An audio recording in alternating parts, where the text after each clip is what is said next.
Bonjour à toutes et à tous et merci d'être là pour ce panel autour de la Green Tech organisé par Expertise France, filiale du groupe AFD. J'ai le plaisir d'accueillir aujourd'hui 3 entrepreneurs dont les projets sont précieux pour le climat. Ralia Damak, CEO et fondatrice de Comporol, Slim Borakez, fondateur de la start-up WaterSec et Boubacar Siela, fondateur de Baco Motors. Avant de donner la parole à nos panélistes, j'aimerais partager avec vous quelques chiffres sur l'état de l'écosystème Green Tech en Tunisie, qui émanent des rapports de Startup Tunisia. Donc, la Tunisie compte à ce jour plus d'une centaine de startups green labellisées. On parle de top vertical en clean tech, food tech et water. Pour vous donner quelques pourcentages, on a 25% de solutions en IoT et 23,5% en low tech, avec un chiffre d'affaires moyen qui est passé de 116 000 dinars à 300 000 dinars par an en 2 ans. Cet attrait se manifeste également pour les structures d'accompagnement, puisqu'on remarque et on voit de plus en plus de structures qui ont commencé avec des programmes en mainstream et qui ont maintenant pivoté vers des programmes accès green. Sur la thématique d'aujourd'hui, on va aborder la clean tech plutôt d'une perspective start-up et on va parler tech, marché, mais également financement. Et je commence sans plus tarder avec toi, Ralia. Est-ce que tu pourrais nous faire une brève présentation de Comporol et de votre mission aujourd'hui en tant que Startup Green? Oui, bien sûr. Merci pour cette présentation, Céline. Donc, je m'appelle Ralia, je suis fondatrice de Comporol. Comporol a pour mission de réorganiser les systèmes de gestion de déchets en Moyen-Orient et en Afrique, Afrique subsaharienne. En fait, on s'adresse avec un focus sur les déchets organiques, de type organique, parce qu'on croit que si on trouve une solution aux déchets organiques, tout le tri va être réussi, le tri sélectif, et on aura une planète plus verte. Merci beaucoup, Ralia. Slim, du coup, WaterSec. Merci Yasmine. Bonjour à toutes et à tous. Moi, c'est Slim Borakez, je suis le cofondateur de WaterSec. Donc, WaterSec est une start-up qui vise à façonner un comportement plus responsable par rapport à la consommation de l'eau. Donc, on a conçu des capteurs IoT qu'on installe chez nos clients et on leur offre un dashboard là où ils peuvent suivre en temps réel la consommation de l'eau, pas uniquement dans la centrale, mais à chaque périphérique là où ils ont installé nos capteurs. Ils peuvent détecter tout type d'anomalies comme les fuites, les surconsommations. Ils peuvent générer des rapports personnalisés. On offre aussi des recommandations personnalisées basées sur le comportement de l'entreprise ou du citoyen. Merci. Merci beaucoup, Slim. Boubacar, Baco Motors qui crée le buzz en ce moment en Tunisie. Qu'est-ce que vous faites? Alors, Baco Motors, c'est un constructeur des véhicules électriques qui fonctionne à partir d'énergie solaire ou des batteries. Donc, Baco Motors, destiné pour le marché de Last Mile Delivery. Nous sommes sur le marché européen et le marché Moyen-Orient. 47 personnes avec une intégration locale de 50%. Merci beaucoup. Du coup, Slim, je reviens vers toi. Donc, WaterSec développe un système intelligent connecté à des capteurs IoT. On parle donc d'une solution IoT. Donc, ma première question autour de la tech, justement, comment les startups intègrent-elles les technologies émergentes pour résoudre des problèmes environnementaux et plus spécifiquement en Tunisie? Oui, donc ce qui est intéressant en Tunisie, c'est qu'on est passé d'une prise de conscience à une prise de réalité. Donc on trouve pas mal de startups qui offrent des solutions intelligentes par rapport aux défis environnementaux. Donc je vais citer 3 rôles. Donc le premier, c'est l'aspect éducation et sensibilisation. Donc face aux défis environnementaux, on a besoin de mobiliser tout le public, tous les acteurs économiques afin d'adopter un modèle plus friendly par rapport vers l'environnement. Le deuxième rôle, c'est la surveillance environnementale. Donc, grâce aux technologies émergentes telles que l'IoT, l'intelligence artificielle, on a pas mal de startups qui surveillent la qualité de l'air, la qualité de l'eau, l'énergie, la mobilité douce comme le fait Boubacar, la gestion des déchets comme le fait Raleigh. Donc, la technologie, grâce à ces high-tech solutions, à ces solutions, elle permet de suivre, de tracer nos empreintes, disons, environnementales et par conséquent prendre des décisions adéquates et intelligentes. Je termine par le changement des comportements, des pratiques, et pour les entreprises et pour les citoyens. Donc grâce à la technologie, on peut façonner un comportement plus responsable par rapport à la consommation de l'eau. Et les startups aussi sont en train de jouer un rôle très important, c'est inciter l'État à instaurer des réglementations, disons, plus strictes par rapport à la consommation des ressources naturelles. Merci beaucoup, Slim. Peut-être, Ralia, je rebondis justement sur ce que vient de dire Slim. Donc, pour Camporol, on parle plutôt d'une solution en low-tech. Donc, peut-être que tu pourrais nous donner justement ta perspective par rapport à la question tech. Oui, donc nous, on a commencé avec le marché B2C, donc avec des solutions mécaniques. Mais on a aussi développé, nous sommes en train de développer une solution IoT qui s'adapte au milieu urbain. Donc là, quand on dit milieu urbain, on parle d'espaces confinés. Donc les solutions doivent être compactes et s'adaptent aux environnements difficiles. Donc ça, c'est uniquement possible avec l'IoT, avec une gestion en temps réel des paramètres et de l'information. Donc le marché, voilà, c'est essentiellement un marché B2C, mais aussi B2B et B2J. Justement, par rapport au marché, comment vous faites aujourd'hui, vous adressez un marché assez large, B2B, B2J. Comment vous faites et quels sont les défis auxquels vous faites face aujourd'hui pour convaincre vos clients d'investir dans des solutions environnementales et green? Oui, donc comme l'a dit aussi Slim tout à l'heure, c'est par rapport au changement de mentalité. Le premier défi, c'est de responsabiliser les gens, qu'ils comprennent déjà de quoi est constituée leur poubelle pour pouvoir faire le tri, l'organique d'un côté, le plastique et le carton. Et donc ça, c'est le principal défi, c'est que les gens ont des habitudes et essayer de leur faire changer leur comportement est très difficile. Donc ce qu'on fait, c'est une sensibilisation massive dans les écoles, mais aussi dans les foires, comme aujourd'hui aussi, sur les réseaux sociaux. Donc on essaye de vulgariser la valorisation des déchets organiques, parce que vous savez, déchets organiques, on a tendance à penser que ça sent mauvais, ça va ramener des rongeurs. Donc on a proposé une solution qui est compacte, surélevée par rapport au sol. Donc ça permet vraiment de commencer cette expérience et d'obtenir surtout une ressource qui est le compost, qui permet d'améliorer et de s'adapter à cette problématique de sécurité alimentaire, à régénérer nos sols. Donc tout le monde est gagnant à la fin, et les producteurs des déchets, mais aussi les agriculteurs qui ont besoin de fertilisants pour leurs terres.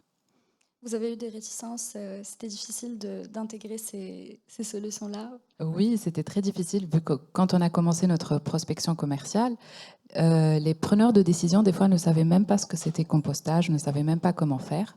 Du coup, c'est à ce moment-là où on a créé notre solution qui s'adresse aux ménages et qu'on arrive à vendre à travers les municipalités, les ONG, et beaucoup aussi d'implication de la société civile avec les workshops et tout. Et donc, oui, les gens ne comprenaient pas ce que c'était compostage, donc il fallait qu'on rentre dans leur maison, que le Comporol soit installé dans leur maison pour qu'ils puissent prendre des décisions à échelle plus grande en industrie agroalimentaire, en hôtellerie, dans les supermarchés. Là où il y a une cuisine, en fait, on peut intervenir à la source. Merci beaucoup, Ralia. Boubacar, donc on a parlé un peu tech, on a parlé marché. Qu'en est-il justement du financement?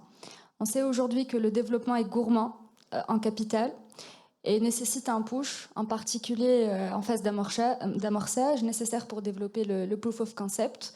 Donc aujourd'hui, comment évaluez-vous l'accès au financement pour les startups Green Tech, Clean Tech? Et si tu pouvais peut-être également revenir sur ton parcours en termes de levée et en termes de financement. Tout à fait, Yasmine.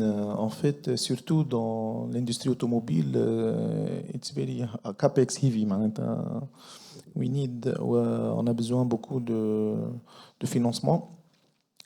Donc, généralement, il y a trois sortes de financement. Il y a le financement gouvernemental, il y a le financement des bailleurs de fonds, Et il y a le financement des partenaires industriels ou commerciaux.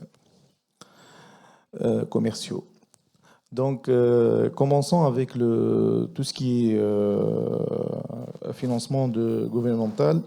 On trouve toujours que le gouvernement offre des incitations fiscales et des subventions. Et pour les bailleurs de fonds spécialisés, il existe des investisseurs spécialisés dans le secteur technologie propre, les Green Funds. On le trouve beaucoup. Surtout maintenant, c'est la tendance, tout ce qui est Green Tech, Clean Tech. On le trouve, il y a beaucoup d'opportunités sur le marché. Et le plus important pour moi, c'est tout ce qui est investissement avec des partenaires industriels ou commerciaux ou de services. Pourquoi? Parce que c'est l'exemple de Baco Motors. On était financé par des partenaires. On fait le co-développement. Qu'est-ce que ça veut dire? Le partenaire, il vient, il veut le produit customize comme il veut. Il sait, chez Toyota, il ne peut pas faire ce luxe. C'est de customiser un véhicule avec exactement un box de 1000 litres, moitié chaud, moitié froid pour la livraison de fresh food. Ça, c'est le customisation. Lui donne la raison pour financer des projets comme les nôtres. Donc, eux, ils commencent step by step. Ils ont commencé au début une commande de 100 000 euros. Maintenant, ils parlent d'un financement de quelques millions d'euros. Donc, c'est ça le partenariat win-win. Lui, il a un fournisseur fiable. Pourtant, c'est une start-up. Et nous, on a un partenaire, un client, un co-développeur qui nous donne le coup de pouce d'avancer. Et c'est le best case pour un start-upper de trouver un tel partenaire pour avancer parce que c'est le marché en fait. Demain, les investisseurs, ils nous demandent seulement il y a combien de commandes dans votre carnet de commandes, il y a combien de orders. C'est ça la seule question qui est très importante, qui valorise bien l'entreprise. Ralia, j'aimerais bien aussi entendre ta perspective sur la question aujourd'hui pour Camporol. Si on parle de financement, comment ça démarre en Tunisie pour des solutions plus spécifiques telles que Camporol? Oui, donc pour notre cas, c'est un financement, c'est un autofinancement et on réussit à avancer avec nos propres ventes. Donc on se félicite d'avoir fait un excellent chiffre d'affaires par rapport à nos prévisions pour 2023. Et c'est ce qui nous permet d'exister encore. Mais j'avoue que l'accès au financement, ça permet d'accélérer beaucoup le développement et ça donne un coup de pouce assez important pour avancer plus rapidement parce que le monde change tellement vite et c'est important d'avoir accès à ces financements d'une façon générale. Donc, il faut rester à l'écoute.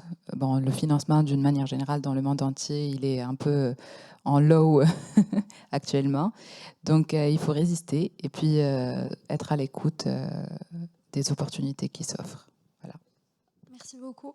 Du coup, peut-être, Slim, j'aimerais bien aussi qu'on parle un peu plus de vos attentes. Aujourd'hui, si on parle du secteur Green Tech, Clean Tech en Tunisie, en tant que start-upper, en tant qu'entrepreneur, comment verriez-vous un secteur plus prospère? Quelles seraient vos attentes pour ce secteur aujourd'hui?